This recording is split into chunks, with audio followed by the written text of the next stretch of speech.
Good afternoon. This is Amber with Amber Poetry and Song, and I'm coming to share a prophetic word with you. So, this prophetic word comes from a vision that I received on December 6, 2022 at 8:19. What I saw was the theater mask. It was half black and half dark blue instead of white how we usually see it, or white and black. It was black and like a royal dark blue. So I look up 819, and it means dishonor, vile, shame, reproach.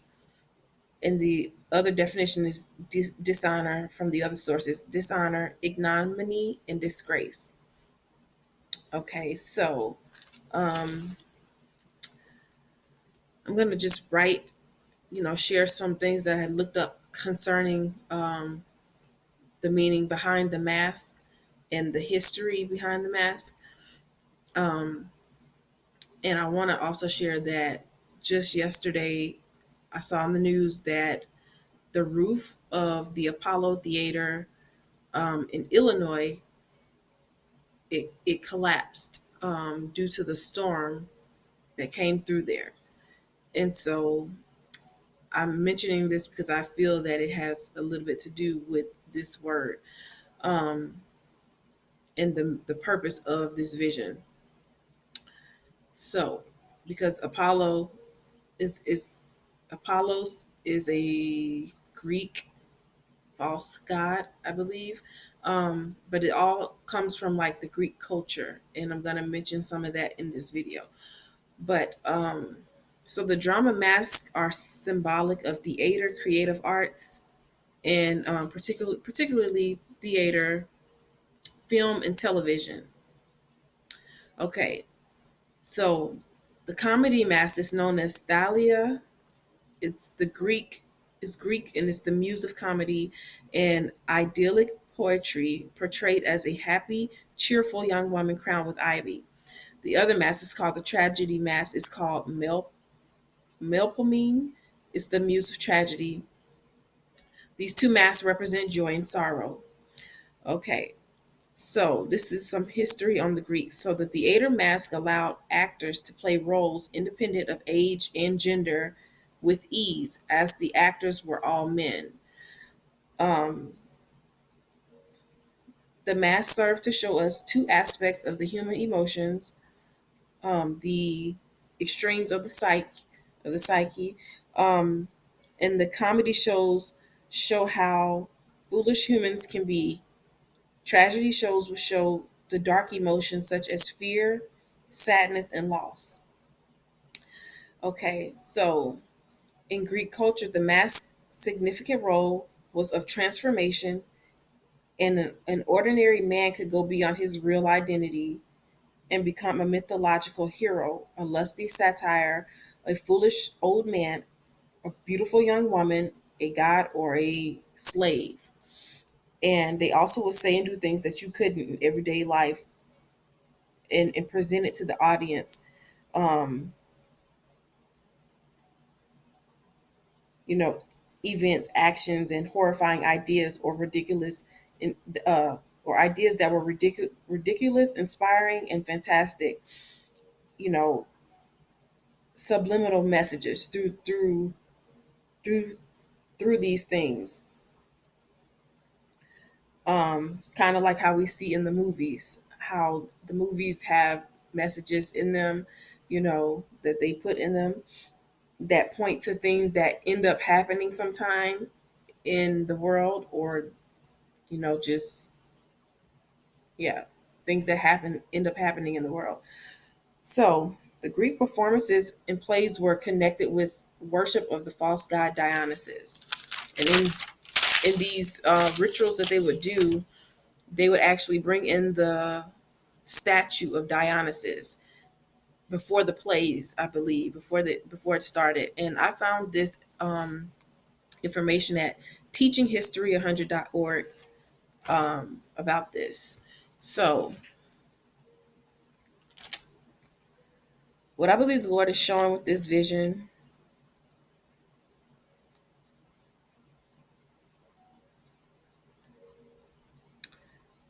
is that This pertains to the entertainment industry who take on roles that who take on women roles, um, and how it's a shame and a disgrace in the eyes of God. Um, and this is the reason why, in doing so, it is an act of worship to another false god, which is Dionysus, because the Greeks used masks in their performances and plays in their performances were an act of worship to this false god. By doing this, you literally bring in a statue, like I said. By doing this, whether you literally bring in a statue or not, sorry, is what I meant to say.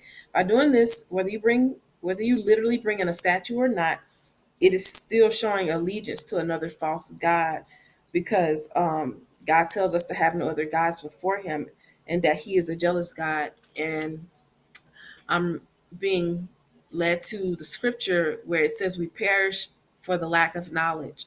And when we lack knowledge on certain things, we'll continue to, you know, partake in things ignorantly because we don't know, and because we're not looking or searching, or we just don't know. But even with that, it can cause you to perish, by taking part in things that God is against. And so, like I said, it's because they literally would dedicate their performances to the Greek god Dionysus, and they would bring in the statue and other things, and this would be an act of worship unto that false god.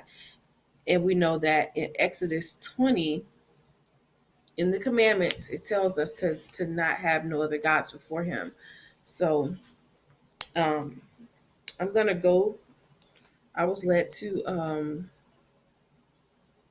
a couple of places in Scripture, but I'm going to start with Exodus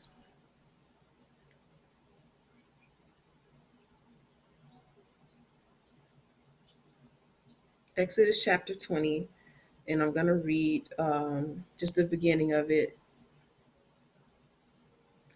It says, "And God spake all these words, saying, I am the Lord thy God, which have brought thee out of the land of Egypt, out of the house of bondage. Thou shalt have no other gods before me. Thou shalt not make unto thee any graven image, or any likeness of anything that is in heaven above, or that is in the earth beneath, or that is in the water under the earth. Thou shalt not bow down thyself to them, nor serve them, for I, the Lord thy God, am a jealous God, visiting the iniquity of the fathers upon the children unto the third and fourth generation of them that hate me, and showing mercy unto thousands of them that love me and keep my commandments." Okay, so I'm going to stop right there. Um, and I just want to mention that where this shows that these plays with these masks and stuff were a direct act of worship to this false god. I want to say that I don't believe that the Lord is saying that it's wrong to um, you know to want to be, in that space, in that industry.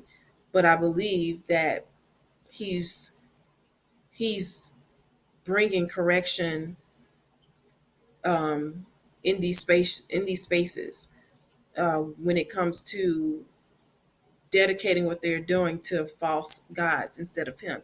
I believe that the Lord is going to he's raising up His people to fill these spaces and to be the light in the entertainment industry, ones that are going to serve Him and that's going to dedicate their work unto Him instead of a false god. But the other place I was led to was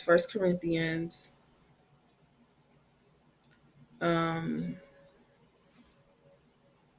First Corinthians chapter 11, and I'm going to start at verse 1. It says, "Be ye followers of me, even as I also am of Christ. Now I praise you, brethren, that you remember me in all things and keep the ordinances as I delivered them to you. But I will have you to know that the head of every man is Christ, and the head of the woman is the man, and the head of Christ is God. Every man praying or prophesying, having his head covered, dishonoreth his head. But every woman that prayeth or prophesieth with her head uncovered, dishonoreth her head. For that is even all one as if she were shaven. But for if the woman be not covered, let her also be shorn. But if it be a shame for a woman to be shorn or shaven, let her be covered. For a man indeed ought not to cover his head, for as much as he is the image and glory of God, but the woman is the glory of the man. For the man is not of the woman, but the woman of the man. Neither was the man created for the woman, but the woman for the man. For this cause ought the woman to have power on her head, because of the angels. Nevertheless, neither is the man without the woman, neither the woman without the man in the Lord. For as the woman is of the man, even so is the man also by the woman, but all things of God. Judging yourselves, is it comely that a woman pray unto God uncovered? Doth not even nature itself teach you that if a man have long hair, it is a shame unto him? But if a woman have long hair, it is a glory to her, for her hair is given her for a covering.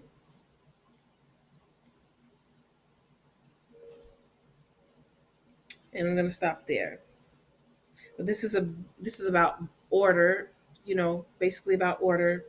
But I was led here as it pertains to this prophetic word because this is about, you know, the entertainment industry, whether it's plays or, stage appearances or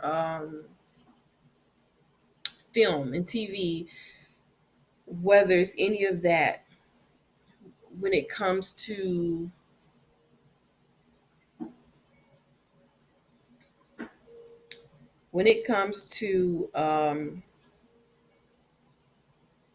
taking part in things like how with the back then in those times in Greek times, the only actors that they had were men, and so they were able to play any and every part. So it's like it's a shame and a disgrace when it comes to the entertainment industry unto God, um, when you take on roles that are not your gender, basically, um, and it's rooted in the act and worship of a false god, and that is the problem that the Lord have with it. It doesn't honor God when you do so, um, especially for the ones that's in the industry that believe in God and they take on these roles like this, or you create these roles like this. You may not have been aware, or you may have been aware, but the Lord is pointing this out because He gave me the vision, um, concerning this, that it is considered a disgrace and a shame, in the eyes of the Lord.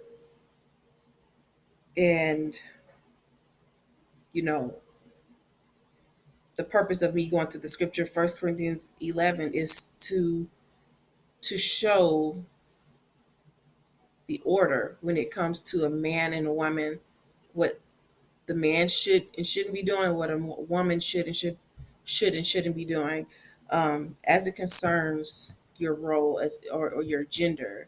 Um, and so, yeah, I believe that the Lord is He's getting ready to turn some things around in the entertainment industry as it concerns this. And I believe seeing that Apollo Theater in Illinois was the confirmation of this, because Apollo is a Greek name as well, and it has to do with the Greek history. And so, a lot of the stuff that we see is dedicated to false gods, other gods, Egyptian gods or either Greek gods, and things that don't have anything to do with the Most High God. And He's coming through, and he's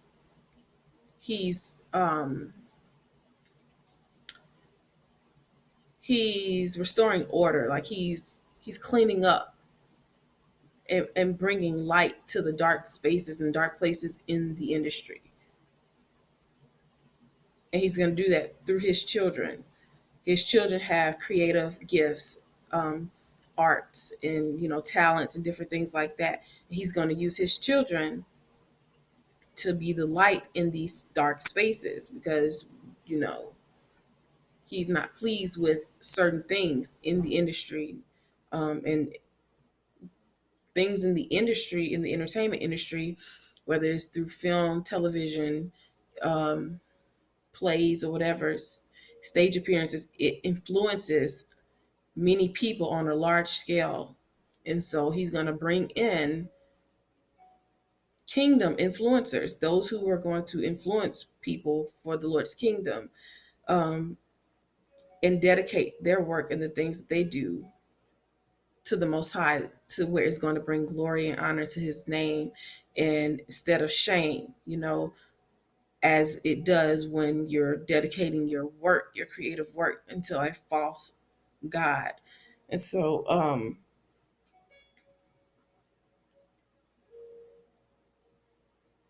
yeah, the next place I have is Romans chapter 8. And this is the last place. Romans chapter 8 in verse 19.